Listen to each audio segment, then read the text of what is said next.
ನಮಸ್ಕಾರ ವೀಕ್ಷಕರೇ, ಆನ್ಲೈನ್ ಟಿವಿಗೆ ಸ್ವಾಗತ. ಶಿರಾ ತಾಲೂಕು ಗೋಪಿಕುಂಟೆ ಗ್ರಾಮದ ಸರ್ಕಾರಿ ಹಿರಿಯ ಪ್ರಾಥಮಿಕ ಪಾಠಶಾಲೆಯ ಮುಖ್ಯ ಶಿಕ್ಷಕರಾಗಿ ಸೇವೆ ಸಲ್ಲಿಸುತ್ತಿದ್ದ ಯುವರಾಜ್ ಅವರು ವಯೋನಿವೃತ್ತಿ ಹೊಂದಿದ ಹಿನ್ನೆಲೆಯಲ್ಲಿ ಅವರಿಗೆ ಗುರುವಾರ ಗ್ರಾಮಸ್ಥರಿಂದ ಶಾಲಾ ಸಿಬ್ಬಂದಿಯಿಂದ ಗೌರವ ಪೂರ್ವಕವಾದ ಸನ್ಮಾನ ನೀಡಿ ಅವರಿಗೆ ಬೀಳ್ಕೊಡುಗೆ ನೆರವೇರಿಸಲಾಯಿತು. ಈ ಸಂದರ್ಭದಲ್ಲಿ ಉಪನ್ಯಾಸಕರಾದ ಜಿಎನ್ ಮೂರ್ತಿ, ನಿವೃತ್ತ ಶಿಕ್ಷಕ ಹನುಮಂತರಾಯಪ್ಪ, ಶಿವಣ್ಣ, ಸಂಜೀವ್ ಮೂರ್ತಿ, ಮುಖ್ಯ ಶಿಕ್ಷಕಿ ನಾಗವ್ವ, ಎಸ್ಡಿಎಂಸಿ ಅಧ್ಯಕ್ಷ ತಿಪ್ಪೇಸ್ವಾಮಿ, ಗ್ರಾಮ ಪಂಚಾಯಿತಿ ಸದಸ್ಯ ಪ್ರಸನ್ನ ಕುಮಾರ್, ಗ್ರಾಮಸ್ಥರಾದ ಕುಮಾರ್, ಅಶ್ವಥ್, ರಮೇಶ್, ಯುವರಾಜ್ ಕುಟುಂಬದ ಸದಸ್ಯರು ಪಾಲ್ಗೊಂಡಿದ್ದರು ಹಾಗೂ ಅಂಗನವಾಡಿ ಕಾರ್ಯಕರ್ತೆಯರು ಪಾಲ್ಗೊಂಡಿದ್ದರು. ವರದಿ Mubarak Baraguru, online TV, desk bureau Salman.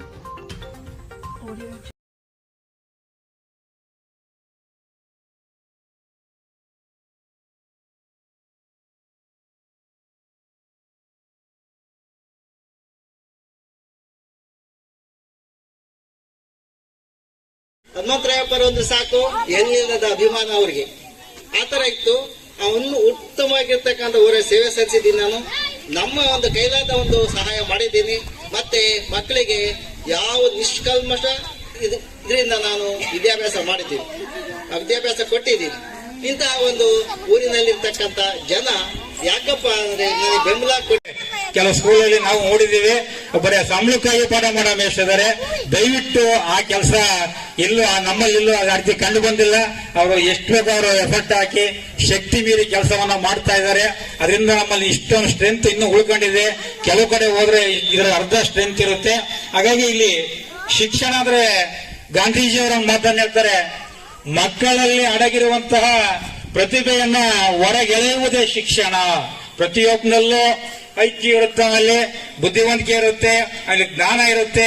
ಅಲ್ಲಿರ್ತಕ್ಕಂಥ ಜ್ಞಾನವನ್ನ ನಾವು ಅದಕ್ಕೆ ನೀರು ಹಾಕಿ ಗೊಬ್ಬರ ಹಾಕಿ ಹೇಗೆ ಗಿಡವನ್ನ ಪೋಷಣೆ ಮಾಡ್ತೀವೋ ಆ ರೀತಿ ಮಾಡಿದ್ರೆ ಮಾತ್ರ ಆ ಜ್ಞಾನ ಅಭಿವೃದ್ಧಿ ಆಗಕ್ಕೆ ಸಾಧ್ಯ.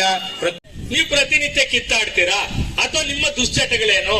ಮಗು ಅದನ್ನ ಪ್ರತಿ ಕ್ಷಣದಲ್ಲಿ ಏನ್ ಮಾಡುತ್ತೆ, ಅದನ್ನ ಫಾಲೋ ಅಪ್ ಮಾಡ್ತಾ ಹೋಗುತ್ತೆ. ತಂದೆ ತಾಯಿಗಳು ಮಗುವನ್ನ ನಿಲ್ಲಿಸಿ ಜೋರಾಗಿ ಅವಾಚ್ಯ ಶಬ್ದಗಳಿಂದ ಮಾತನಾಡಲು ಕೂಡುದು ಅಂತ ಸಂದರ್ಭ ನಿರ್ಮಾಣ ಆದ್ರೆ ಮಗು ಅದನ್ನ ಕಲಿತಾ ಹೋಗುತ್ತೆ. 3 ವರ್ಷದಾಗ ಕಲ್ತಿದ್ ಮಗು 100 ವರ್ಷದ ತನಕ ಅದನ್ನೇ ಬೆಳೆಸ್ಕೊಳ್ತಾ ಹೋಗುತ್ತೆ. ಶಿಕ್ಷಣ ಅನ್ನೋದು ನಾಶ ಮಾಡುವಂತವ್ರು ಮೊದಲು ತಂದೆ ತಾಯಿಗಳೇ ಅನ್ನೋದ್ರಲ್ಲಿ ಬೇರೆ ಮಾತೇ ಇಲ್ಲ. ಸೊ ಅದನ್ನ ಮಾರ್ಮಿಕವಾಗಿ ಮೂರ್ತಿರವ್ರು ಹೇಳಿದ್ರು. ಹಾಗಾಗಿ ನಾವು ನಿಜ ಹೇಳ್ತೇವೆ. ಏನಿವತ್ತು ನಮ್ಮ ಯುವರಾಜ್ ಸರ್ ಕರ್ತವ್ಯವನ್ನ ಮಾಡಿ ಇವತ್ತು ನಿರ್ಗಮಿಸ್ತಿದ್ದಾರೆ. ಅದನ್ನ ತುಂಬಲಾರದ ನಷ್ಟ ಇವತ್ತು ಒಬ್ರು ಟೀಚರ್ ಕೊಡಕ್ಕೆ ನಮ್ಮ ಇಲಾಖೆಯಲ್ಲಿ ಆಗ್ತಾ ಇಲ್ಲ. ಒಬ್ಬ ಅತಿಥಿ ಶಿಕ್ಷಕನನ್ನ ಕೊಡ್ಲಿಕ್ಕೆ ಇವತ್ತು ಆಗ್ತಾ ಇಲ್ಲ. ಇಂಥ ದುಸ್ಥಿತಿಯಲ್ಲಿದೆ ನಮ್ಮ ಶಿಕ್ಷಣ ಸಚಿವನನ್ನೇ ನೋಡಿದ್ರೆ ಆತನ ನಾನು ನಿಜ ಇರ್ತೇನೆ. ಬಹಳ ನಮ್ಮ ಹುಡುಗರೆಲ್ಲ ಮಾತಾಡ್ತಾರೆ, ಏನ್ ಸರ್ ನೀವು ಕಟಿಂಗ್ ಮಾಡಿಸ್ರಿ, ಇದನ್ ಮಾಡಿಸ್ರಿ ಅಂತ ಹೇಳ್ತೀರಾ. ಶಿಕ್ಷಣ ಸಚಿವ ಕಟಿಂಗೇ ಮಾಡಿಸಿಲ್ಲ. ನೋಡಿ ಸರ್ ಹಿಂಗ್ ಕಾಣ್ತಾರೆ ಅನ್ನುವಂತ ಸ್ಥಿತಿ, ಮಕ್ಕಳು ಕೇಳುವಂತ ಸ್ಥಿತಿ ಬಂದಿದೆ. ಸೊ ಮಕ್ಕಳಿಗೆ ಪಾಠ ಮಾಡೋದಿದೆಯಲ್ಲ ಬಹಳ ಕಷ್ಟ. ಈಗ ಅಡಿಗೆ ಮಾಡ್ತಾರೆ ತಾಯಂದಿರು.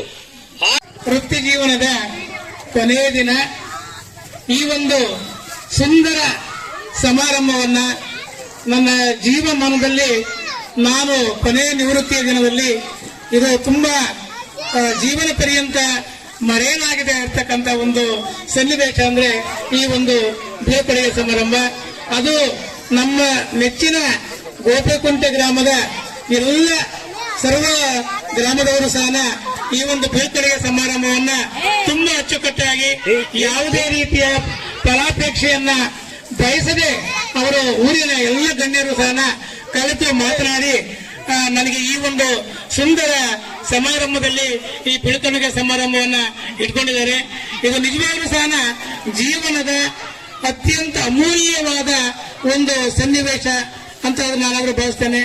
ಈ ನಾನು ಹೇಳ್ತಕ್ಕಂಥ ಮುಖ್ಯ ಉದ್ದೇಶ ಅಂದ್ರೆ ನನ್ನ ಬಾಲ್ಯದ ಒಂದೆರಡು ಮಾತನ್ನ ತಮ್ಮ ಗ್ರಾಮದ ಮುಂದೆ ಹಂಚ್ಕೊಳ್ಳೋಕೆ ಇಷ್ಟಪಡ್ತೇನೆ. ನಮ್ಮ ಗ್ರಾಮ ಚಳ್ಳಕೆರೆ ತಾಲೂಕು ಪರಶುರಾಂಪುರ ಹೋಬಳಿ